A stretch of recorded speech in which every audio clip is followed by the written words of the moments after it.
Well, welcome to Food Farm Talk on CFRU 93.3 FM at the University of Guelph in Ontario, Canada, and on podcast on all major platforms. We're broadcasting here from the treaty lands of the Mississauga of the Credit. I'm Paul Smith, a host of Food Farm Talk, and you can follow us on our podcast platforms and on social media accounts, and we appreciate that. Today we're talking with Mohamad Yaghi about the Royal Bank's recent report called A New Ag Deal, a 9-point plan for climate smart agriculture. As we all know, the Royal Bank of Canada, or RBC, is one of Canada's biggest banking and financial institutions. It has a big role in farm finance, which not everybody is aware of. And RBC has its own Climate Action Institute and a thought leadership program that sponsors interesting new ideas-based research, some of which you may have heard of. And then even more recently, RBC came together with a number of partners to launch what's called the Canadian Alliance for Net Zero Agri-Food. And the Arrell Food Institute here at the University of Guelph, led by Evan Fraser, who got a number of grad students together, and they were a significant partner in this report. And I would mention Emily Duncan in particular, who's done many shows on Food Farm Talk as well.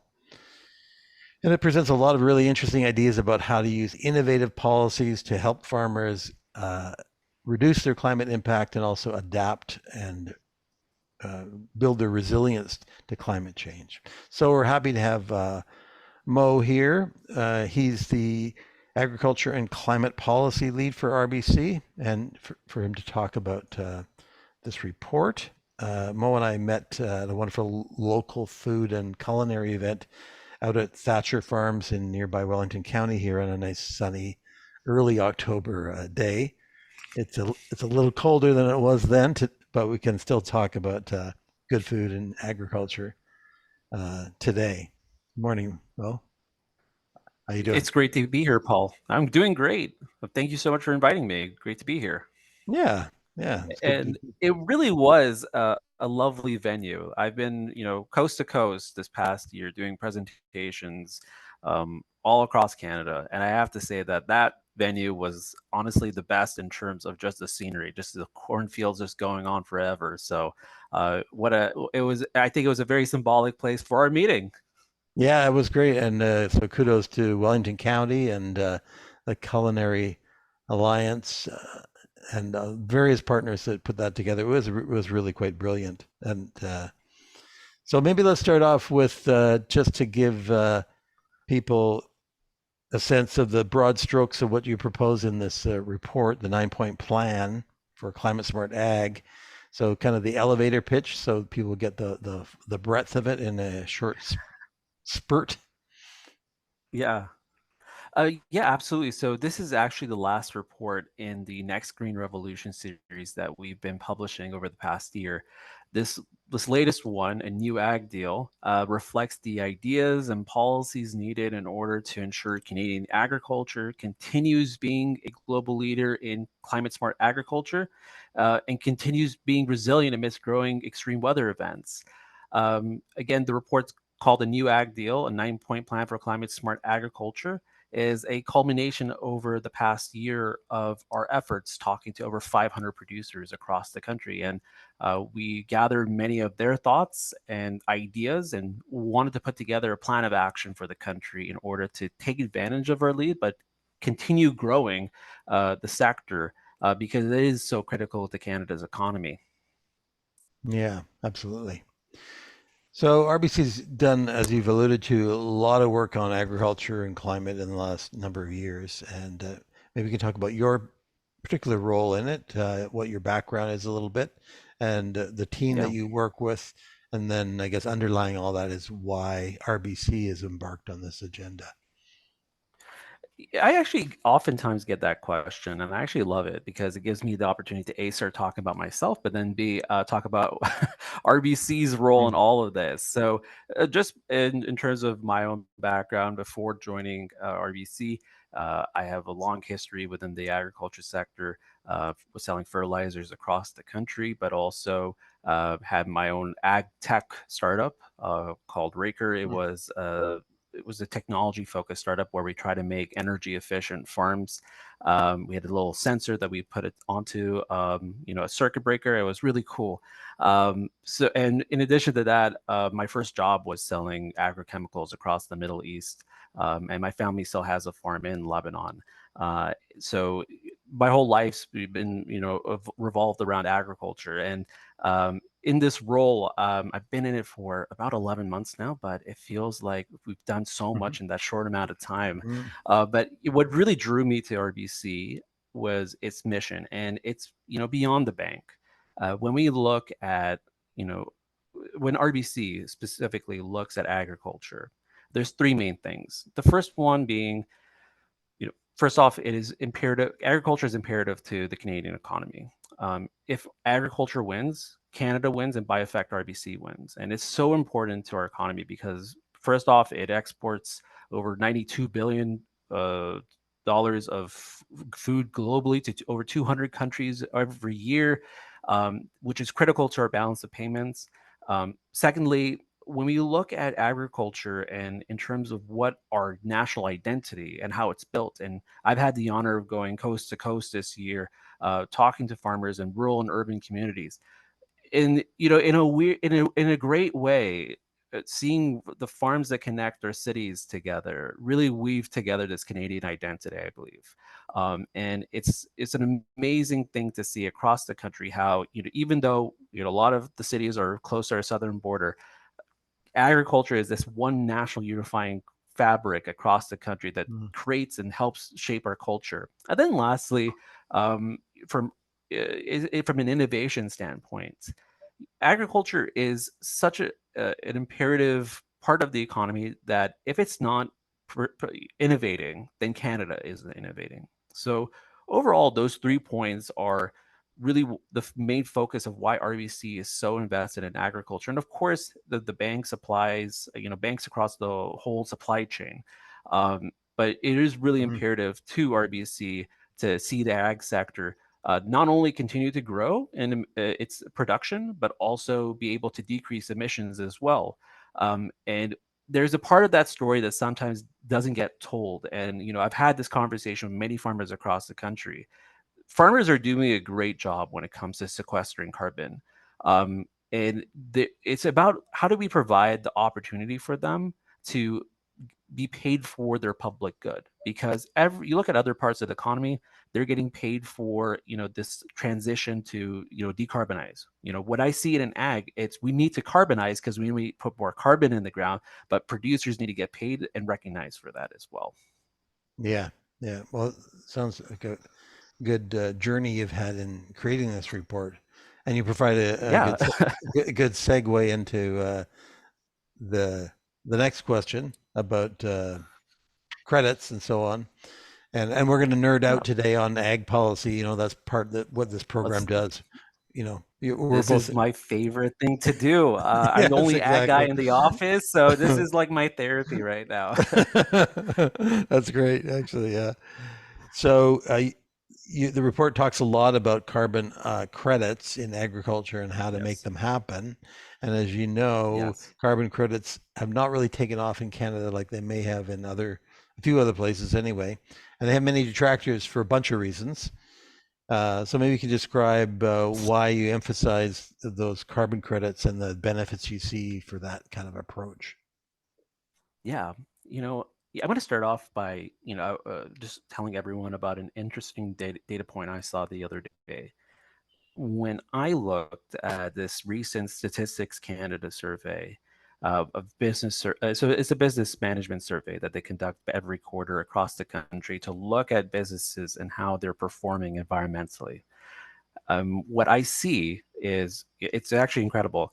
When we look at agriculture and what the producers across this country are doing in terms of carbon sequestration as a business activity, they are performing it at 3 times more than any other sector of the economy. When we look at green processes, they're performing more in terms of green processes than anybody. The so those are like the two like, main things that stand out. And what, from my conversations with producers across the country this year, what I've come to see is that they're doing a lot of these services that are benefiting the environment. They're improving their soil health. Don't get me wrong, and it's great for economics for the farm. But that opportunity to get remunerated for that public good isn't there at the moment. And when we talk to farmers across the country, they don't really want to apply to another government program to get a subsidy or some funding. There are a few that want it, but they don't want to have it entirely from the government. They want to have more private opportunities in order to get remunerated for the public good. And when we look at the carbon offset and inset space, it's one of the most exciting spaces because producers can get paid for another commodity on their farm, which is carbon. Uh, Now, the thing that, again, also what I see with this survey, and this came out after the report, but what I saw as well was the two things prohibiting the sector from moving forward are as follows. Firstly, um, in terms of the financing required in order to adopt more best management practices, let's say like cover crops or no tillage, 67% of farmers across the country indicate that there's a huge difficulty of getting that financing. It's not cheap. It's a hefty price tag for a practice that might decrease yields for a few years before returning back and becoming more economic. So there's a short-term risk. Hmm. And then secondly was, out of any other sector of the economy, producers are most confused when it comes to metrics and how to measure that environmentally. What are the sustainability metrics? I'm going to keep calling it climate smart agriculture, just because I don't like the term regenerative agriculture, just because I think it's more of a philosophy. Climate smart really Hmm. focuses on the Right. core practices that are increasing soil health and benefiting the farm. But when we look at the metrics used, and this is what we indicate in the reports, it's a huge difficulty to have a good understanding of what exactly you're measuring. Of course, you have lab analysis, you have a lot of different companies out there measuring carbon and soil.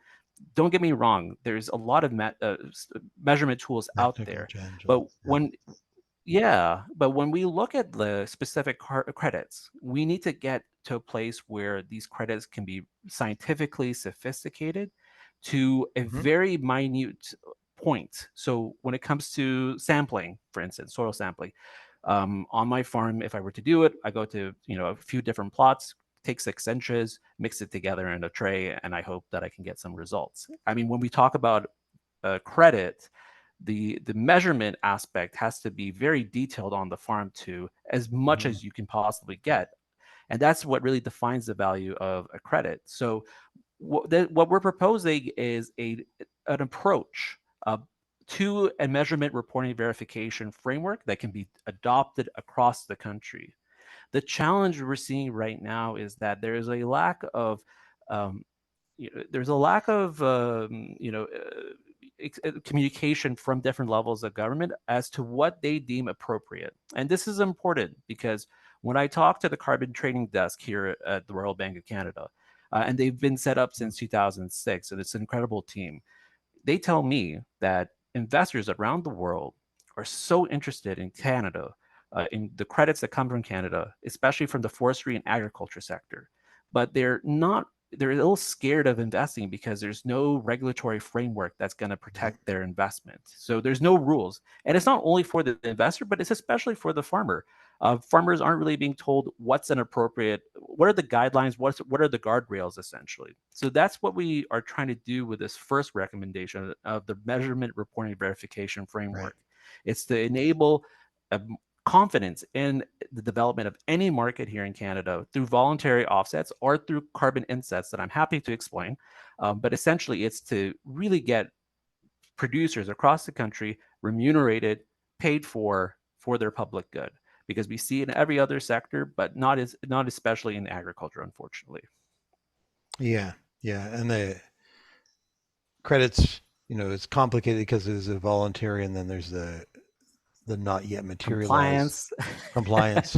So, Yeah.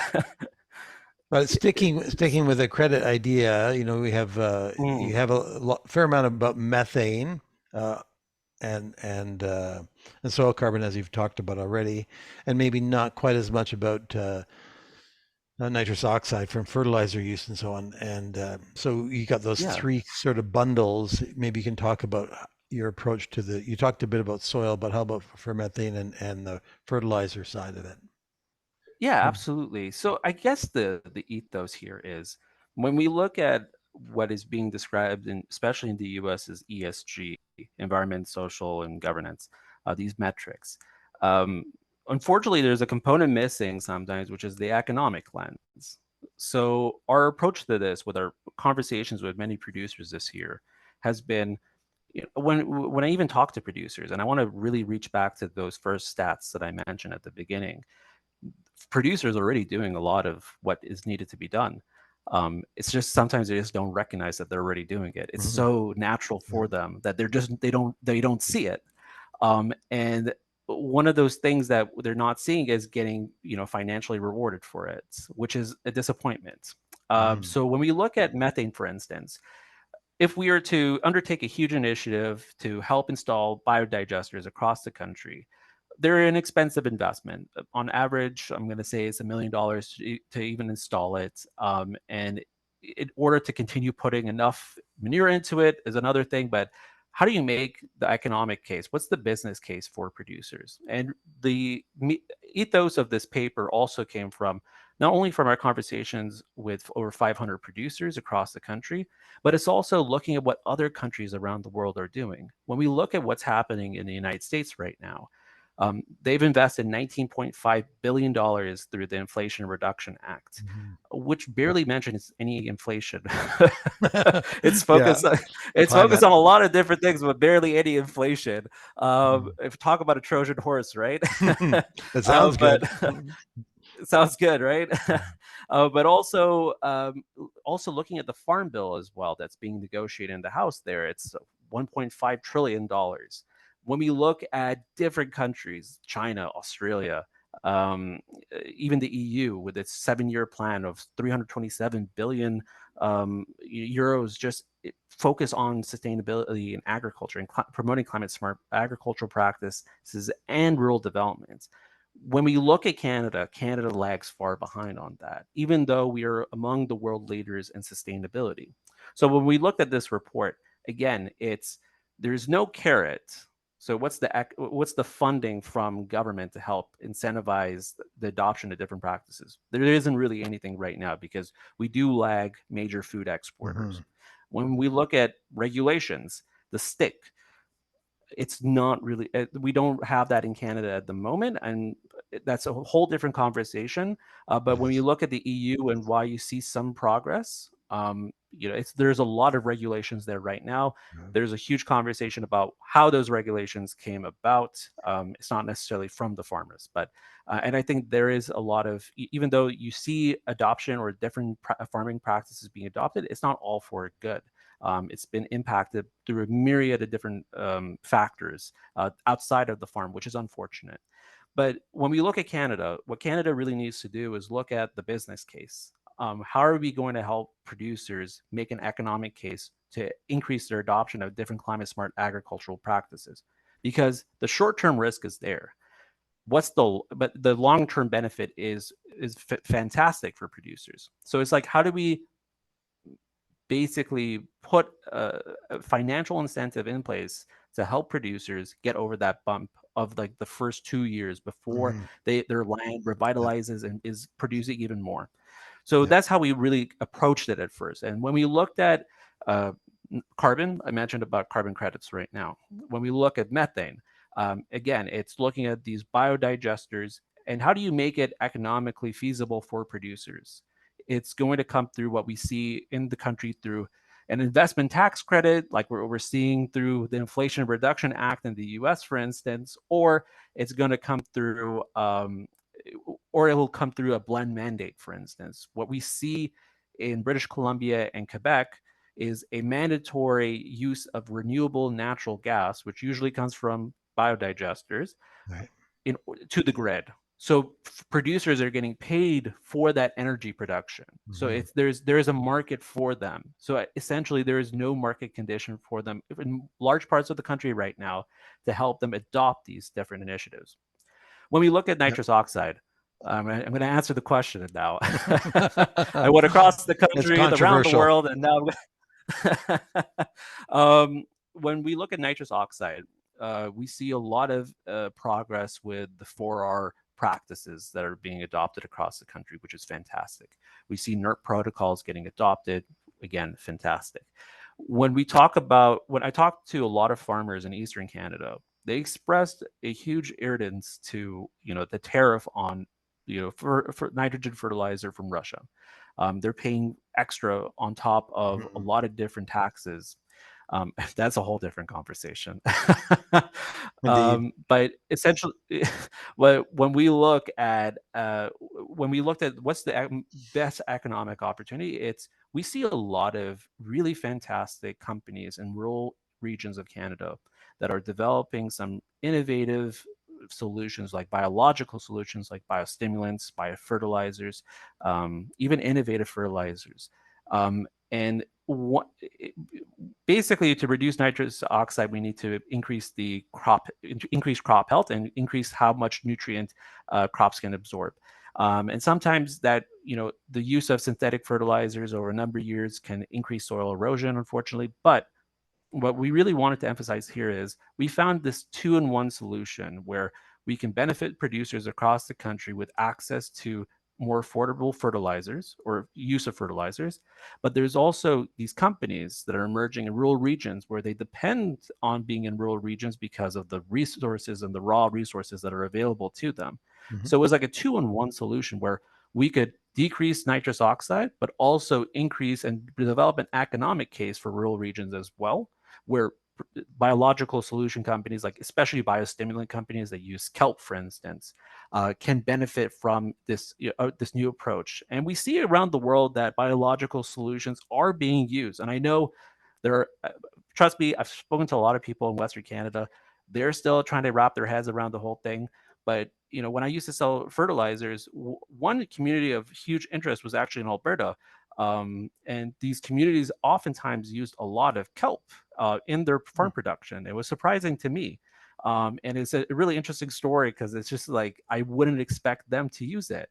But they were very open to it. They said that it was great for their soil. So producers around across the country are using more biological solutions, but Mhm. we also want to promote these Canadian companies as well in rural regions to provide more high-paying jobs Yeah. to increase rural development as well. Yeah. So essentially, the way we looked at nitrous oxide was what's the best way of increasing the economic case for Canada, but also the business case for producers, so we can give them the fertilizers and the solutions, the agricultural inputs that they need in order to decrease their use of fertilizers and increase the efficiency of it, basically.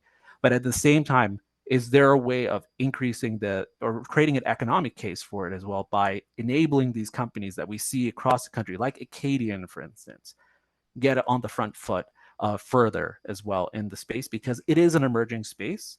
And we see European farmers and South American farmers, especially, using more biological solutions. So why Mhm. can't Canada be the global leader in that product, essentially? Yeah. Yeah. Well, great ideas. Absolutely great ideas. I want to pick up on one thing you were talking about there, and that is the relative spending on kind of climate smart programs Yeah. for producers in Canada, and this is come up in work that I've been doing as well. So, and maybe you can tell us more about how Canada compares to the U.S., Europe, and China and others in this area, because it's been pointed out. There was a PhD student here published a paper. They did that kind of number crunching too, and found that Canada was way below Europe and U.S. Mm. And the Farmers for Climate Solutions, a federal an NGO, also did some analysis on this too. So so it's really important that we support producers. The government programs that we have go towards that, and so maybe you can talk about more on how Canada might, if we're going to invest more, what would be invested in? Yeah, absolutely. Fantastic question. And let's maybe step away and look at the economy as a whole. When we look at different sectors of the economy, We can look at new innovations that are coming about, like let's say electric vehicles, for instance. We can look at oil and gas.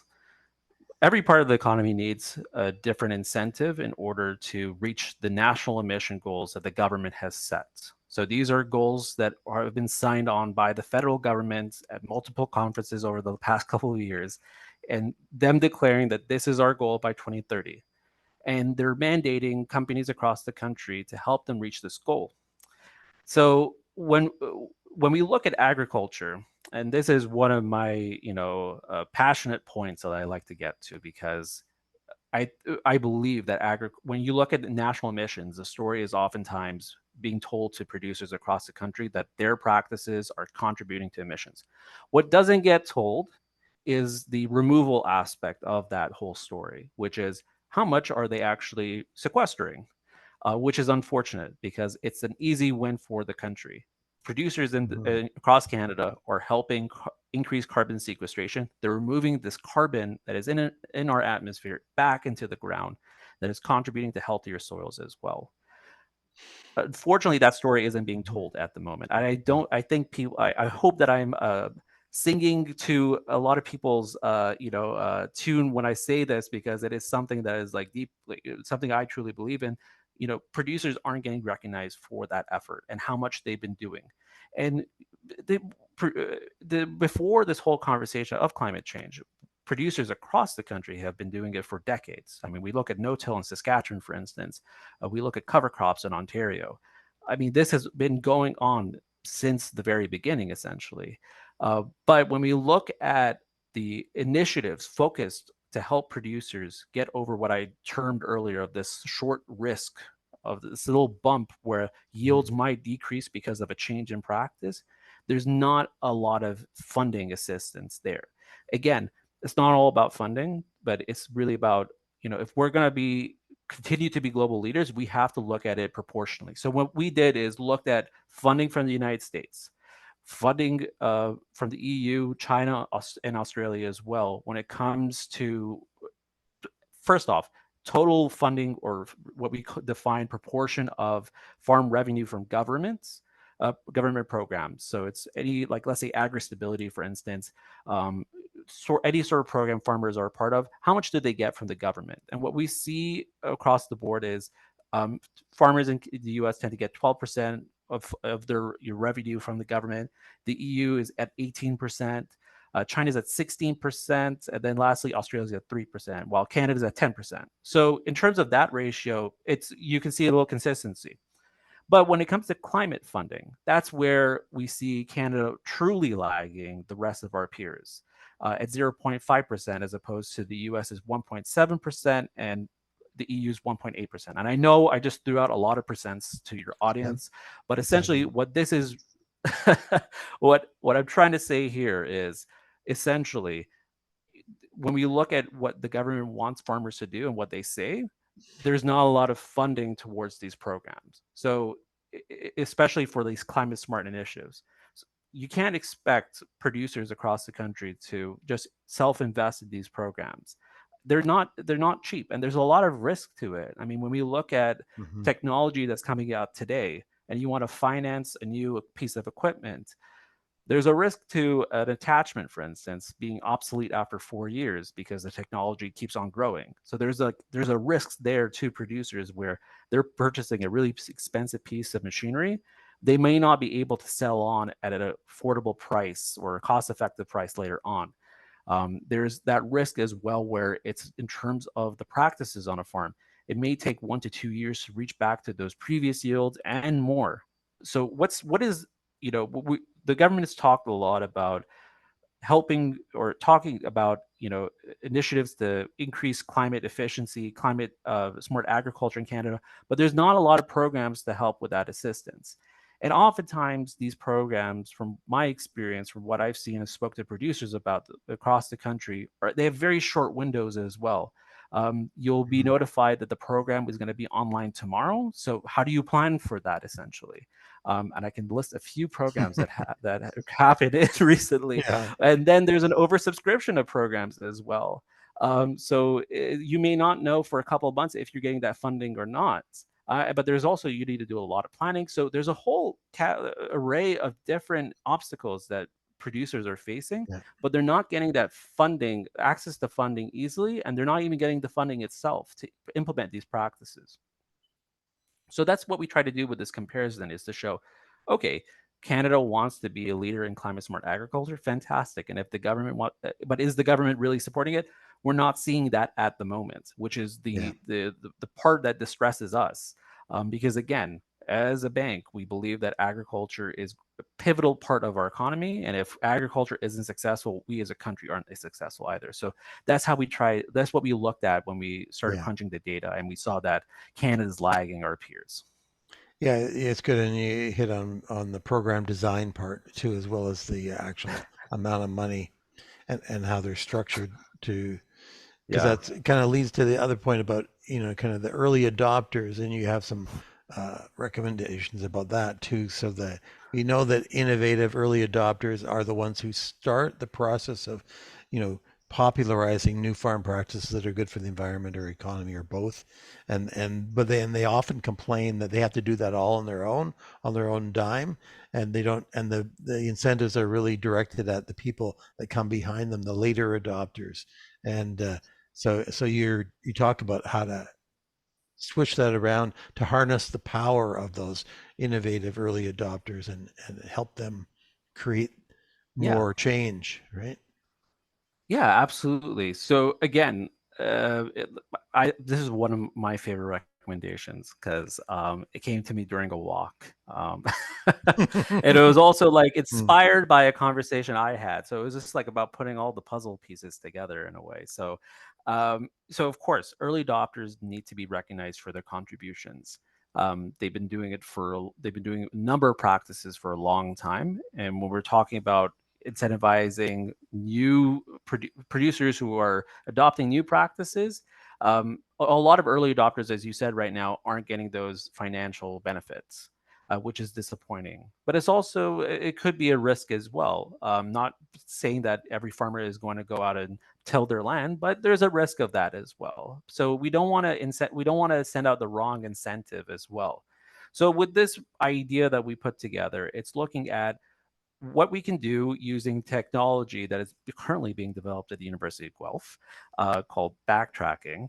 But essentially, you can look mm. and determine a model of the evolution of soil carbon sequestration over the years. And if we can get that data more accurate, and I think it is really accurate at the moment, what the belief is that they can be compensated for those efforts, and they should be recognized as well for those efforts. Mhm. So one of the two ideas is looking at the capital gains tax, for instance. If we can determine through the use of data, and using this backtracking technology, that farmers have, sequestered carbon over the years, that the carbon is becoming an asset more and more. So we can put a price on that carbon, and then it can become a benefit as a top off to their exemption of $1 million at the moment, I think. Mm, So that mhm. can be tacked onto that exemption. It can be tied to the land value. This is one idea that we have. Another idea that we got from producers was, give it to me as through a tax credit. So I can, maybe over the course of 10 years, it can be given to me All in right. Yeah. chunks, and then that can be, but I can use it as a tax credit essentially. So those were two ideas, because if we're talking about the value of carbon, we also have to recognize that a lot of carbon has been stored in Canada's soil already through the work and efforts of our producers. And one more thing I learned this week, and I want to share with our audience. Um, Canada has 300 stores just across the country, stores 327 pentagrams of carbon, which makes Canada the largest holder of carbon in soil after the Amazon rainforest. So even there already, there is a huge economic value, if we're talking about carbon as an asset these days. So on top of that, producers are continuously storing carbon in their soil, and they have been for a number of years. And our belief is that they should also be recognized and financially rewarded for that as well. Yeah. So those were like the two ideas that we were Yeah. looking at, and we thought that, in order to, recognize that passive behavior, these would be one of the most effective ways of doing so. Yeah. That's great. No, those are all great ideas. And the other part of it, I think you've alluded to it, but you know, in thinking about how to influence farmers to change practices is about the knowledge and the transfer of knowledge back and forth between farmers and researchers. And so the other thing I found unique and kind of fascinating in your report was you call for the idea of reviving Canada's knowledge sharing network, which is kind of refreshing to hear.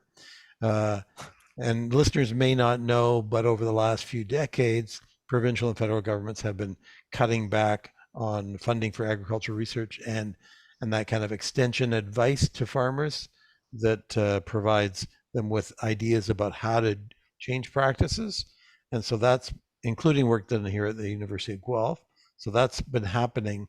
But then more recently, places, and you point this out in the report, I think, that the US and places, a few places like Quebec have been reversing that and realizing that that knowledge transfer is kind of crucial to changing practices and sort of reinvesting in that, whereas the rest of Canada is not so much, right?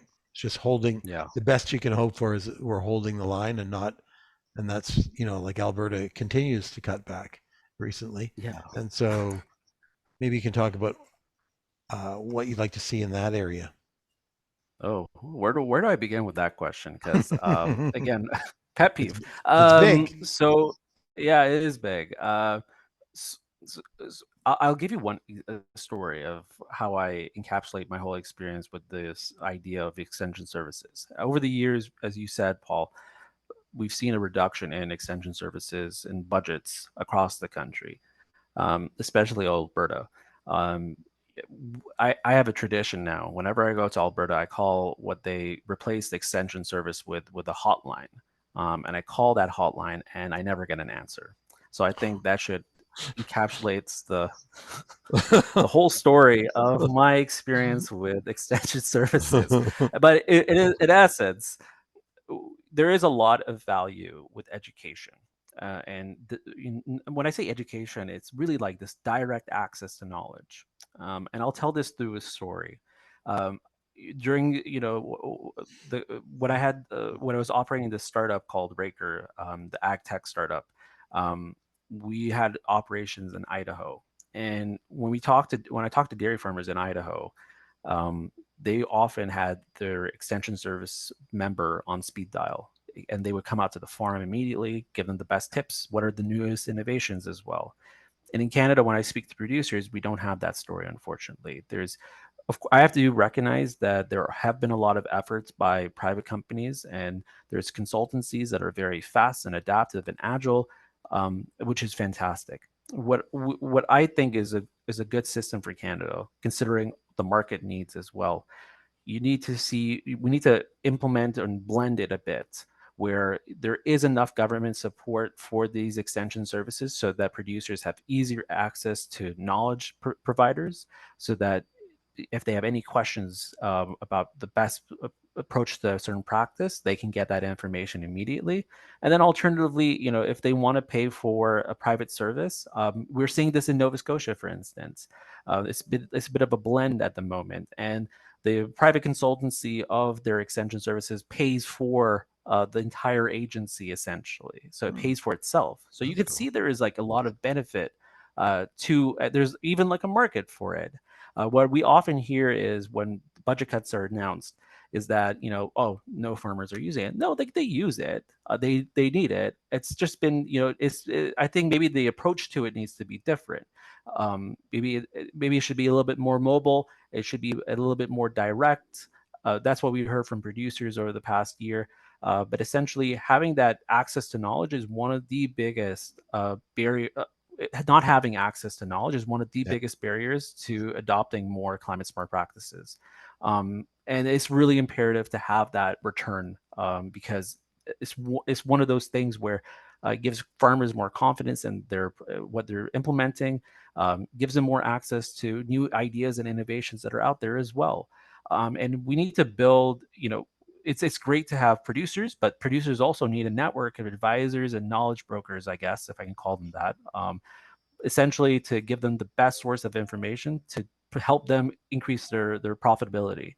And if we think a farm is a business at the end of the day, and every business needs a set of advisors. And currently, producers don't really have that much access to those advisors at the moment. I don't want to disparage anyone who is a private consultant. You're doing great work. Don't get me wrong, but in terms of what I want to have for producers across the country is a bounty of resources and options. So that's essentially what we're trying to do with this idea here.